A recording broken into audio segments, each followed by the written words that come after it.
Pesawat tempur siluman Su-75 Rusia atau yang dikenal sebagai Checkmate seharusnya menjadi jawaban negara itu terhadap F-35 milik Amerika. Jet generasi terbaru ini akan menjadi salah satu yang terbaik di dunia. Hanya satu masalah. Jet itu tidak bisa terbang. Meskipun telah dikembangkan selama bertahun-tahun dan ada klaim berani dari para pemimpin negara, Checkmate sejauh ini hanyalah satu lagi dalam daftar kegagalan militer Rusia yang semakin panjang. Ceritanya tentang harapan palsu dan janji yang tak ditepati, sebuah pertunjukan tanpa hasil yang belum menunjukkan perbaikan. Cerita ini dimulai tahun 2021 di Max Air Show tahunan di Zhukovsky, pinggiran Moskow. Max Show dikenal sebagai ajang populer Rusia untuk memperkenalkan inovasi udara terbaru mereka. Misalnya, Su-37 bersayap maju ke depan pertama kali tampil di Max Air Show 1999. Pada 2011 Sukhoi, produsen jet tempur Rusia, pertama kali memamerkan prototipe Su-57. Pesawat tempur generasi kelima ini sejak itu telah digolongkan sebagai salah satu yang terbaik di dunia, mampu terbang 2 kali lebih cepat dari kecepatan suara. Terkenal karena manuver luar biasa, fleksibilitas multiperan, sensor dan radar canggih, serta kekuatan dalam pertempuran jarak dekat. Pada 2020, satu pejabat Rusia kemungkinan berharap Su-75 mengikuti jejak pendahulunya. Dan mereka tidak menghemat biaya dalam mengatur acara peluncuran sekelas Hollywood dengan sebuah prototipe statis yang tidak bisa terbang dipamerkan di lantai pertunjukan udara. Sekitar $30 juta telah dihabiskan untuk kampanye pemasaran awal, mulai dari teaser dramatis, klaim berani, hingga video promosi yang diedit tajam. Bahkan ada parfum terinspirasi pesawat itu, konon memakai sampel asli dari kokpit jet tempur generasi kelima, logam, kaca, kulit, dipadukan dengan aroma juniper, patchouli, dan oak moss. Presiden Rusia Vladimir Putin menghadiri peluncuran dan pembuat Checkmate optimis pesawat itu akan terbang pertama kali pada 2023 dengan produksi massal dan pengiriman dimulai 2026. Sementara itu, Su-75 tampak sebagai tambahan potensial bagi persenjataan udara Rusia saat diluncurkan. Dirancang sebagai penerus Su-57 yang lebih ringkas dan terjangkau, pejabat Sukhoi menyatakan Checkmate akan menggunakan satu mesin. Diduga merupakan varian mesin turbofan afterburning Saturn A5, satu F1 yang juga akan dipakai pada Su-57M versi peningkatan Su-57. Secara teori, mesin ini seharusnya memungkinkan Su-75 mencapai kecepatan puncak sekitar 1,8 hingga 2 kali kecepatan suara, sambil membanggakan jangkauan operasional 1.800 mil, 3.000 km, dan muatan maksimum 16.300 pon, 7.400 kg. Sebagai pesawat tempur siluman, Su-75 juga telah dirancang agar hampir tidak terdeteksi di layar radar musuh. Pesawat ini memiliki saluran masuk supersonik tanpa belokan, ekor berbentuk V, dan ruang senjata internal, yang semuanya membantu meminimalkan jejak radar pesawat ini. Saluran masuk berbentuk U, khususnya seharusnya memberikan Su-75 penampang radar yang lebih kecil dibandingkan pendahulunya, Su-57. Para ahli memperkirakan pesawat ini bisa terbang dan bertempur di ketinggian minimal 40.000 kaki atau 12.000 meter yang menjadi kebanggaan Sukhoi. Jet ini dilengkapi kecerdasan buatan, fitur AI inovatif, kanon otomatis kuat, dan dapat membawa 5 rudal di ruang senjata internalnya. Para pejabat menyarankan desain awal bisa dimodifikasi dengan kemungkinan versi tanpa awak atau 2 kursi dirilis di masa depan. Pejabat juga menyoroti Su-75 yang hanya bermesin tunggal, berbeda dengan banyak jet Rusia lain. Secara historis, memiliki dua mesin. Sejak tahun 1980-an, banyak ahli berpendapat bahwa komitmen negara tersebut terhadap pesawat tempur bermesin ganda telah menempatkannya pada posisi yang kurang menguntungkan dalam hal ekspor ke negara asing, karena banyak negara lebih memilih berinvestasi pada pesawat bermesin tunggal yang hampir selalu lebih murah. Oleh karena itu, Su-75 tampaknya menjadi solusi atas masalah lama pada pesawat Rusia.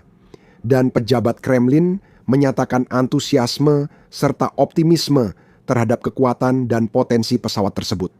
Mantan Wakil Perdana Menteri Rusia, Yuri Borisov, berharap Su-75 bisa dijual ke berbagai negara di dunia, termasuk India, Vietnam, dan negara di Afrika. Menteri Perindustrian dan mantan Menteri Perdagangan Denis Mantarov berharap pesanan besar segera datang. Ia mengklaim Checkmate akan jadi pesaing serius F-35 Lightning II Amerika dan pesawat tempur utama dunia lain, serta menyatakan perlunya bersaing dengan negara-negara penjual pesawat serupa. Putin pun ikut euforia, menyatakan bahwa apa yang terjadi di Zhukovsky menunjukkan penerbangan Rusia berpotensi besar berkembang, dan industri pesawat terus menciptakan desain baru yang kompetitif. Secara teori, mudah memahami alasan optimisme terhadap proyek ini, karena para ahli mengidentifikasi 3 keuntungan utama yang dapat diberikan proyek ini. Jika proyek ini sukses, Checkmate dapat membantu Rusia merebut kembali posisi di pasar pesawat tempur global dan menegaskan Rusia sebagai pemain utama jet kelas dunia. Kedua, proyek ini juga diharapkan memberi keuntungan besar dalam ekspor militer, dengan negara-negara Afrika dan Asia dikabarkan siap berinvestasi pada jet ini. Ketiga, berkat desain mesin tunggalnya, Su-75 dapat membuka jalan untuk produksi pesawat tempur yang lebih efisien dan hemat biaya, membantu Rusia tetap kompetitif dan meningkatkan kekuatan udara tanpa biaya tinggi untuk tiap pesawat tempur. Checkmate diperkirakan hanya menelan biaya 25 seri $30 juta per pesawat, menurut perkiraan resmi. Benar-benar sebuah penawaran luar biasa jika dibandingkan dengan harga pesawat tempur terkemuka dunia lainnya seperti F-22, F-35, dan Dassault Rafale yang kadang-kadang bisa mencapai lebih dari $100 juta. Terutama di saat drone menjadi bagian besar dalam peperangan, banyak militer di seluruh dunia semakin khawatir tentang pengembangan dan penempatan jet yang sangat mahal. Jika satu jet rusak atau hancur oleh drone kamikaze, militer menanggung biaya besar dan rasa malu. Rusia, sebagai investor besar dan pengguna aktif teknologi drone, sangat memahaminya. Oleh karena itu, Su-75 tampak dalam banyak hal seperti proyek yang sempurna bagi negara untuk difokuskan sebagai tambahan yang masuk akal, strategis, dan terjangkau bagi persenjataan Kremlin. Membangun sensasi, harapan, dan membuat klaim itu mudah. Tidak sulit membuat cetak biru, tiruan, mengedit trailer mewah, atau menjanjikan pesawat tempur baru ini akan mengubah permainan. Dengan kecepatan supersonik, kemampuan siluman unggul, dan teknologi canggih, mewujudkan janji-janji itu serta menciptakan jet yang sesuai dengan sensasinya adalah tantangan tersendiri. Dan itu adalah sesuatu yang secara konsisten gagal dicapai oleh Rusia, misalnya pada tahun 2021 di Max Air Show. Rusia mungkin telah memamerkan kerangka Su-75 untuk dilihat publik. Namun itu hanya prototipe yang tak bisa terbang, seperti mainan besar dan tak mampu lepas landas atau mengancam musuh Rusia. Tidak masalah, klaim pejabat Dirgantara. Su-75 belum bisa terbang di 2021 tapi akan terbang di 2023 menurut Yuri Slusar, mantan Chief Executive Officer United Aircraft Corporation. Pesawat itu akan terbang pada 2023. Ini prototipe, bukan tiruan atau demonstrator. Pesawat ini akan terbang. Itu tidak terjadi. Meski desain Su-75 beberapa kali berubah selama bertahun-tahun, pesawat ini belum juga terbang. Penerbangan perdana diundur dari 2023 ke 2024, lalu 2025. Pilot uji Sergei Bogdan baru-baru ini meminta bantuan Tuhan untuk checkmate. Lepas landas pertama dijadwalkan awal 2026 menurut pernyataannya. Pesawatnya sedang dimodifikasi di bengkel dan sudah dijadwalkan, jadi insya Allah akan segera terjadi.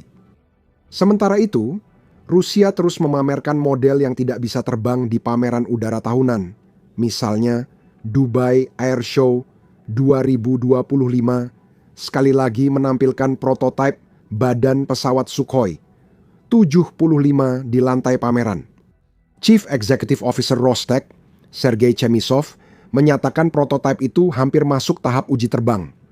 Dia tetap optimis dan menyarankan pesawat itu akan diminati saat pengembangan lanjut. Namun sekarang, semua ini hanya omong kosong.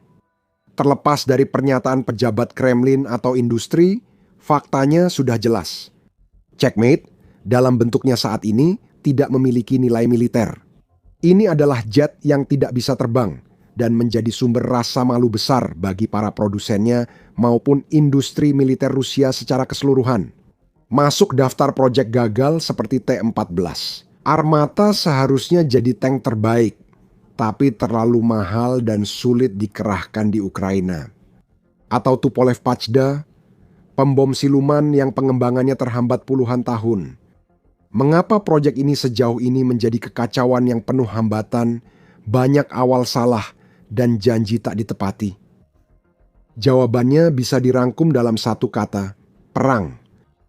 Pada 2020, satu saat Su-75 diperkenalkan, Rusia belum menginvasi Ukraina. Masa depan tampak cukup cerah, dan tampaknya tidak ada hambatan yang jelas yang bisa mengganggu atau menunda pengembangan jet tempur baru yang canggih ini. Itu salah satu alasan pejabat industri sangat yakin dengan penerbangan pertamanya. Pada 2022 Putin memerintahkan invasi ke Ukraina, sisanya menjadi sejarah. Sejak itu, bahkan proyek militer penting seperti ini juga dikeluarkan dari prioritas dan disisihkan. Perang tersebut mengorbankan kapasitas dan sumber daya dirgantara Rusia yang sebelumnya telah dialokasikan untuk pengembangan platform dan inovasi canggih. Seperti Sukhoi Checkmate mendadak dialihkan. Negara itu lebih memilih menjaga pesawat operasional, termasuk jet dan pembom era Soviet yang tua, tetap bisa terbang, daripada memikirkan alokasi waktu, uang, dan sumber daya untuk membuat pesawat baru. Bahkan pabrik-pabrik yang dulunya mungkin digunakan untuk membuat komponen pesawat generasi berikutnya, tiba-tiba ditugaskan untuk memperbaiki pesawat-pesawat rusak dari beberapa dekade yang lalu. Atau merancang peningkatan dan tambahan baru untuk membuatnya lebih efektif. Dalam serangan ke Ukraina, mereka tidak lagi memiliki kapasitas untuk mengerjakan pesawat tempur siluman. Itu mungkin masih memerlukan bertahun-tahun pembuatan prototipe sebelum bisa secara resmi diperkenalkan ke militer. Anggaran pun tidak lagi bisa diperluas. Untuk menutupi biaya pengembangan Su-75 yang meningkat, jet baru harus melalui uji terbang yang luas dan mahal.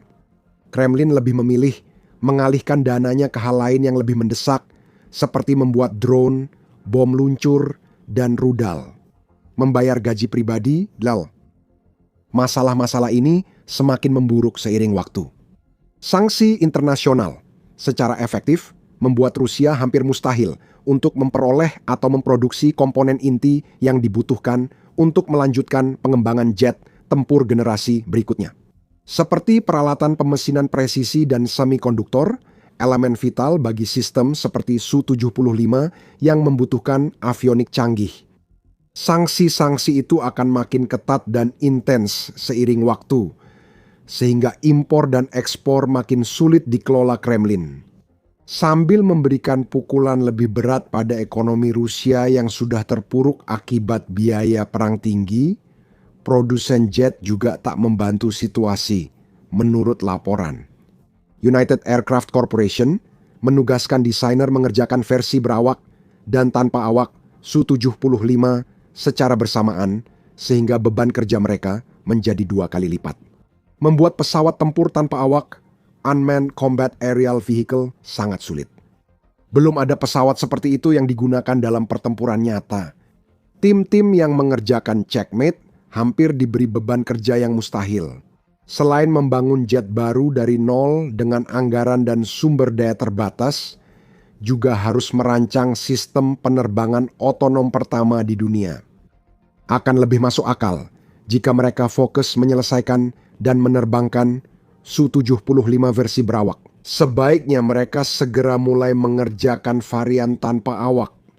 Namun, seperti yang telah ditunjukkan sejarah, Rusia jarang melakukan sesuatu dengan cara yang masuk akal. Dan sekarang mereka harus membayar harganya. Sementara itu, pejabat menyatakan penerbangan pertama tinggal beberapa bulan lagi.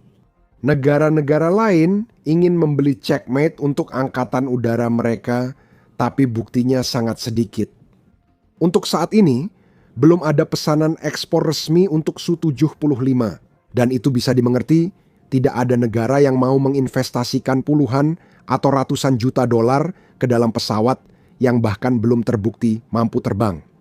Tampaknya ada ketertarikan awal, terutama dari India, Vietnam, dan Uni Emirat Arab. Namun, ketertarikan itu tampaknya telah berkurang seiring waktu, karena negara-negara yang sama itu semakin menyadari kesulitan manufaktur dan kesenjangan teknologi Rusia. Dunia memperhatikan kinerja militer Rusia di Ukraina, banyak pengamat terkejut dan kecewa atas apa yang mereka lihat. Saat perang dimulai, secara umum disepakati bahwa mereka memiliki keunggulan militer lebih besar, lebih kuat, berpengalaman, serta pasokan besar perangkat keras dan inovasi Soviet. Rusia akan dengan mudah mengalahkan oposisi Ukraina dan meraih kemenangan cepat. Seperti kita tahu, itu tidak terjadi. Sebaliknya, pasukan Rusia selama beberapa tahun terakhir menghadapi kerugian besar di darat, laut, dan udara. Reputasinya sebagai kekuatan militer terkuat dunia hancur karena klaim tak terkalahkan itu. Tank, pesawat, pertahanan udara, dan aset lainnya secara rutin telah dilumpuhkan, dirusak, dan dihancurkan oleh lawan yang seharusnya jauh lebih lemah. Banyak negara, terutama di Asia, dulu melihat Rusia sebagai mitra sempurna untuk mendapatkan inovasi militer seperti kendaraan lapis baja dan jet tempur.